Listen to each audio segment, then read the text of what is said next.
Hi hello welcome back to my channel. నేను మీ Shivani. So బయట మంచిగా వర్షం పడుతుంది కదా, ఇంట్లోనైతే మక్కలు ఉన్నాయి. మక్కలతోటి మక్క గారెలు చేద్దామని అనుకుంటున్నా. అవి కట్ చేసుకొని మంచిగా మిక్సీ చేసుకున్నా, కచ్చాపచ్చగా మిక్సీ చేసుకున్న తర్వాత వేరే బౌల్లో వేసుకొని ఆనియన్స్ కరివేపాకు వేసేసుకుందాం. ఆనియన్స్ వేస్తే సూపర్ ఉంటుంది టేస్ట్. నెక్స్ట్ మనం బియ్యపిండి శనగపిండి వేసుకుందాం. బియ్యపిండి వేయడం వల్ల మంచిగా క్రిస్పీనెస్ వస్తుంది. సో నెక్స్ట్ కారం వేసుకుందాం. కారం వేసుకున్న తర్వాత నెక్స్ట్ మనం ధనియా పౌడర్ వేసుకుందాం. నెక్స్ట్ సాల్ట్ వేసుకుందాం. సాల్ట్ వేసుకున్న తర్వాత మొత్తం మిక్స్ చేసేసుకోవాలి. మొత్తం మంచిగా కలుపుకోవాలి. వాటర్ అవసరం లేదు, ఇక మక్కలు ఉన్న వాటరే సరిపోతుంది. మంచిగా లేత ఉన్నాయి మంచిగా మక్కలు. సో అందుకోసం అని చెప్పి మంచిగా నీట్గా మొత్తం కలిపేసుకున్న, కడాయి పెట్టేసుకున్న, ఆయిల్ వేసేసుకుందాం. మనకు గారెలు మునిగేంత ఆయిల్ వేసేసుకోవాలి. మంచిగా ఆయిల్ కాగిన తర్వాత కాగినట్టుంది ఆయిల్. ఇప్పుడు మనం ప్రాసెస్లోకి వెళ్ళిపోదాం. ఫస్ట్ అయితే ఒకటైతే చిన్నగా వేసి చూద్దాం, నూనె కాగిందో లేదో తెలుస్తుంది కదా మనకు. సో మంచిగా కాగింది. నెక్స్ట్ చేతులకైతే ఆయిల్ రాసుకోవాలి. ఆయిల్ రాసుకున్న తర్వాత మీకు ఎంత సైజు కావాలంటే అంత సైజు తీసుకొని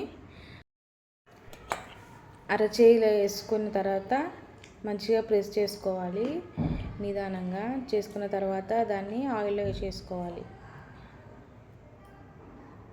గోల్డెన్ బ్రౌన్ వచ్చే వరకు మనం వాటిని ఫ్రై చేసుకోవాలి, అంతే.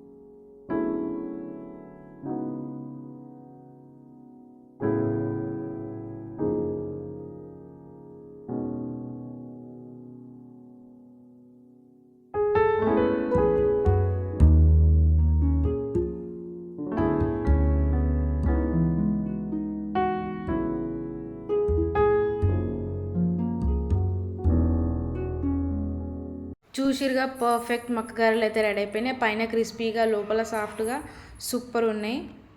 వీటిని అయితే అలాగే తినొచ్చు, లేకపోతే టొమాటో సాస్ తోటి కూడా తినొచ్చు. చాలా మంచిగా ఉన్నాయి. చూడండి ఎంత బాగుందో. మీకు కనుక ఈ వీడియో కనుక నచ్చినట్లయితే లైక్ చేయండి, షేర్ చేయండి, సబ్స్క్రైబ్ చేసుకోండి.